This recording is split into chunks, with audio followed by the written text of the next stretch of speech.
Welcome back to another Swift Coding episode. Today we're going to be learning about conventional current and electron current.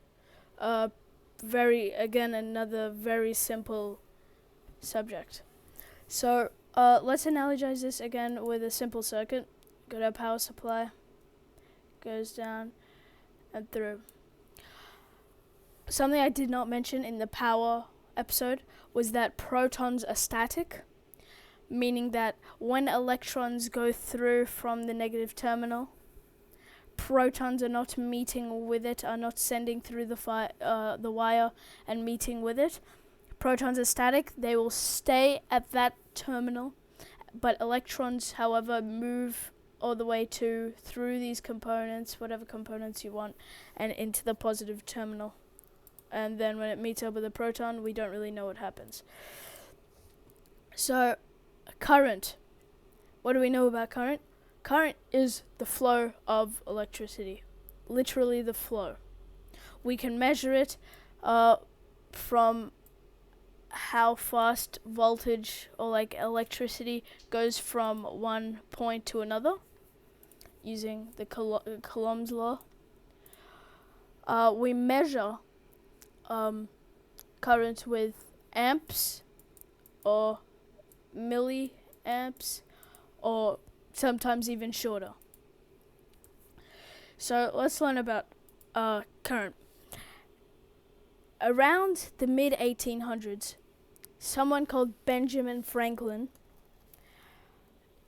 made the proton negatively charged and the electron positively charged. Now, although this was a mistake, he still revolutionized a lot of things for us. He practically invented electricity for us, and you wouldn't be watching this on YouTube without him. So Benjamin Franklin makes the proton negatively charged and the electron positively charged.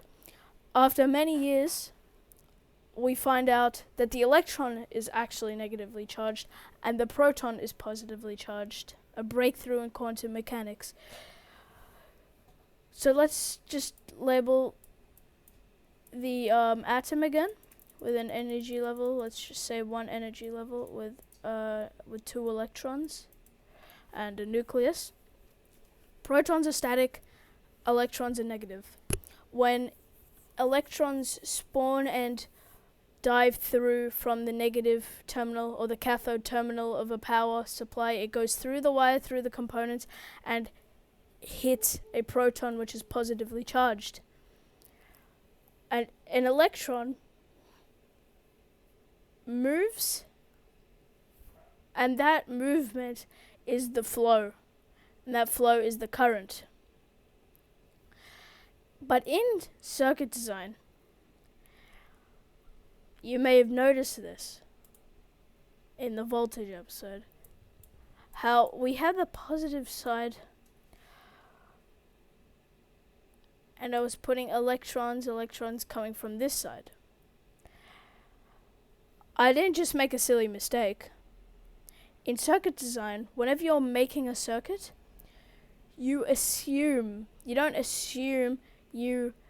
make it so that electrons are coming from the positive side, as if protons were the ones that were moving, as if protons were electricity. But no, in truth, it's electrons. We call this conventional current.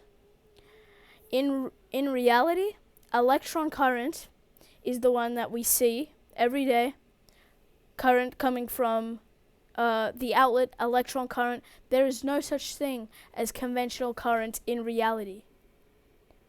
We will never ever have protons moving from a battery through and powering something and it working.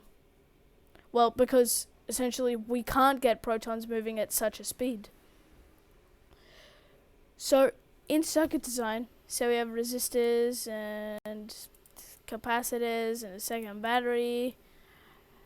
Whatever it is, you'll never get protons moving from the positive side. We just say that protons are the ones that move. We just say that to make it more understandable for people. In real life, we use something called electron current. Pretty self-explanatory, but like, electron current is the current in which electrons actually flow. So in reality, we have electron current, and in circuit design, in almost every single circuit, you will get electron current. So now we're going to get into some signs for components. Again, we have the basic resistor, but here we're going to stay with batteries. We have a capacitor. Again, we have an inductor. We have the diode, and there's a lot more, but these are basic. For power supply signs, if you ever learn this in university, you will get problems to solve using Ohm's law and Kirchhoff's current law and a lot of math to do with these things. You might get a battery, other than looking like this, with an anode and a cathode. You might get a circle, the plus and a minus, again self-explanatory. The plus is coming from here, but again we use conventional current in electrons in circuits, so we say that the protons are moving from this way up. You also might get a current battery, which shows the direction of flow, but sometimes might not tell you voltage or current. It just says where the actual electricity is flowing. Alright, that's it for today. I hope you learned a lot. Goodbye.